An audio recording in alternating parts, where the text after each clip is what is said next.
Tem uma coisa muito grave acontecendo no Brasil.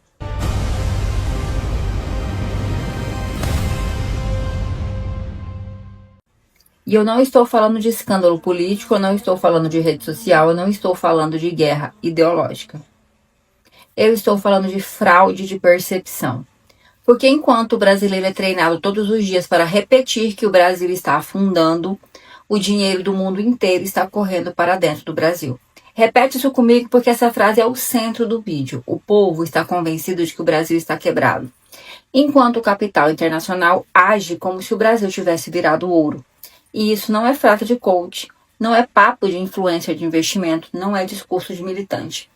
Isso veio de um dos maiores bancos do planeta, Bank of America, uma das maiores instituições financeiras do mundo, publicou um relatório com uma pergunta que deveria ter explodido no noticiário brasileiro. Brasil, the new gold, ou seja, Brasil, o novo ouro. Agora presta atenção no tamanho do que eu estou te contando. O Bank of America tem em torno de 2,6 trilhões de dólares em ativos.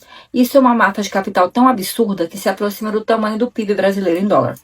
Então, quando um banco deste porte olha para o Brasil e pergunta se o país virou o novo ouro do mercado global, isso não é fofoca de mercado.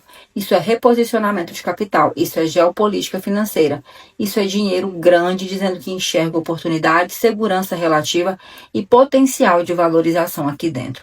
E agora vem a pergunta que destrói boa parte da narrativa repetida no Brasil. Se o país está tão ruim quanto te venderam, por que o dinheiro estrangeiro está entrando pesado? Porque dinheiro grande não entra onde vê colapso. Dinheiro grande entra onde enxerga lucro, ativo barato, chance de valorização, estabilidade relativa e retorno acima da média. E os números mostram isso de maneira brutal. Em abril de 2026, a Ibovespa encostou em 200 mil pontos. No dia 14 de abril, fechou em 198.654, com máxima intradiária de 1.999,354 pontos, ou seja, a Bolsa Brasileira chegou perto de uma marca histórica. No mesmo período, o dólar caiu para 4,99, acumulando queda de cerca de 9% no ano naquele momento. E o dado mais chocante de todos: o mercado passou a falar em algo acima de 67 bilhões de capital estrangeiro entrando na Bolsa Brasileira em 2026 até meados de abril. Ou seja, bolsa perto de recorde, dólar em queda, gringo comprando o Brasil, banco global elogiando o país. Então vamos parar com a infantilização do debate. O Brasil está melhor do que muita gente está repetindo. Ou tem gente mentindo para você sobre o estado real da economia. Mas aqui entra uma parte mais importante e que exige honestidade. Isso não significa que o povo está rico. Não significa que a vida do povo melhorou magicamente. Isso não significa que o supermercado ficou barato. Não significa que o aluguel aliviou. Não significa que a classe média deixou de sofrer. O que significa é outra coisa. O andar de cima já percebeu uma virada que o andar de baixo ainda não conseguiu sentir. E isso no Brasil não é novidade. Isso é uma estrutura histórica, inclusive. Porque o Brasil é um país em que o mercado percebe antes, o capital entra antes, os ativos sobem, os grandes grupos lucram antes, os fundos enxergam antes, os acionistas ganham antes e o povo só sente muito depois. Então guarda essa frase porque ela resume o Brasil real, tá? O Brasil pode estar ficando forte por fora, enquanto continua apertado por dentro. E eu vou te provar que essa frase não é retórica, que ela é bem real. Porque existe outra mentira confortável no Brasil, a de que nada melhorou. Isso também é falso. O PIB do Brasil cresceu 2,3% em 2025, segundo o IBGE, e fechou o ano em 12,7 trilhões. E esse crescimento veio com alta nos três grandes setores, alta de 11,7% na agropecuária, 1,8% nos serviços e 1,4% na indústria. Ou seja, o país produziu mais riqueza. O mercado de trabalho, os dados também melhoraram. A taxa anual de desocupação caiu para 5,6% em 2025, a menor série histórica. No quarto trimestre de 2025, o desemprego caiu para 5,1%. E tem mais um dado importante: a população ocupada chegou a 103 milhões de pessoas, o maior contingente da série histórica. Então vamos falar com clareza. Não é verdade que nada melhorou. Melhorou sim, melhorou muita coisa. Mas aqui está o ponto que quase ninguém te explica direito. Crescimento macroeconômico não é a mesma coisa que bem-estar social. Repete comigo. Crescimento macroeconômico não é a mesma coisa que bem-estar social. E essa é a chave de tudo. O PIB mede a produção do país. Se o agro exporta mais, isso entra no PIB. Se a mineradora lucra mais, isso entra no PIB. Se o banco cresce mais, isso entra no PIB. Se a indústria extrativa melhora, isso entra no PIB. Se os exportadores performam bem, isso entra no PIB, mas isso não cai automaticamente no bolso da população. E esse é o primeiro erro brutal do debate brasileiro, achar que o PIB alto significa vida melhor imediatamente. Não significa. O segundo erro é ignorar que o Brasil continua sendo um país profundamente desigual.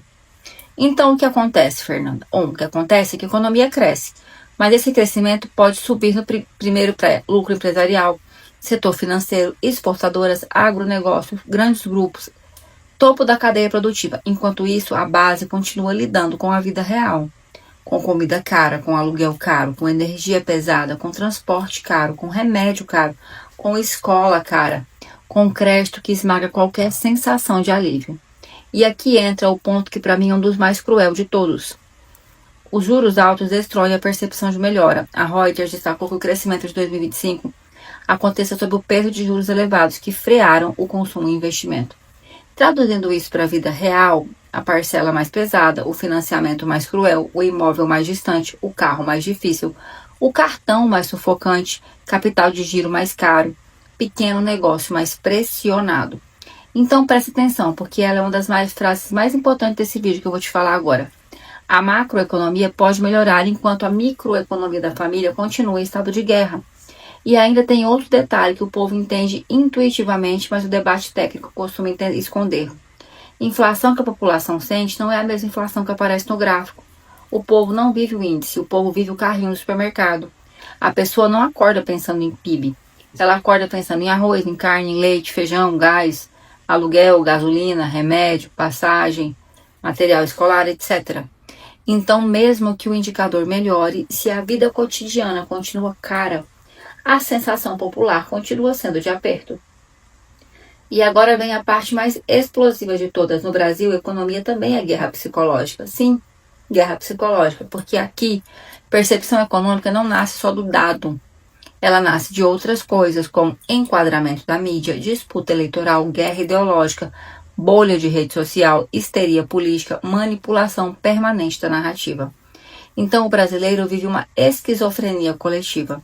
De um lado, o mercado diz a bolsa sobe, o dólar cai, o gringo entra, Banco Global elogia, PIB cresce, desemprego recua. Do outro lado, parte da população é treinada para repetir: o país está quebrado, nada funciona, está tudo pior, é só desastre.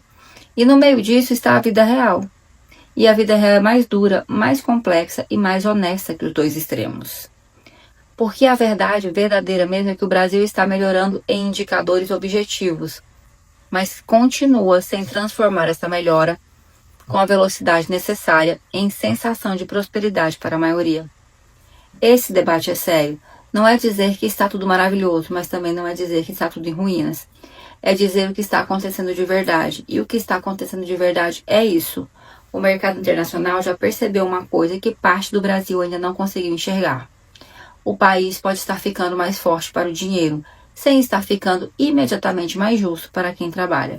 Essa é a frase, essa é a síntese, essa é a ferida. Porque o problema do Brasil nunca foi só crescer. O problema do Brasil é que a riqueza sobe rápido para o topo e desce devagar para a base. Enquanto isso não mudar, você vai continuar vendo essa contradição brutal. Um banco global otimista, bolsa em recorde, dólar em queda, PIB, bilhões entrando no B3, PIB crescendo, desemprego na mínima histórica, sem que isso vire automaticamente paz na mesa de quem paga boleto, aluguel, gasolina e supermercado. Então, da próxima vez que a gente falar de forma simples que o Brasil afundou, pergunta uma coisa simples: se afundou, por que o dinheiro do mundo está correndo para cá?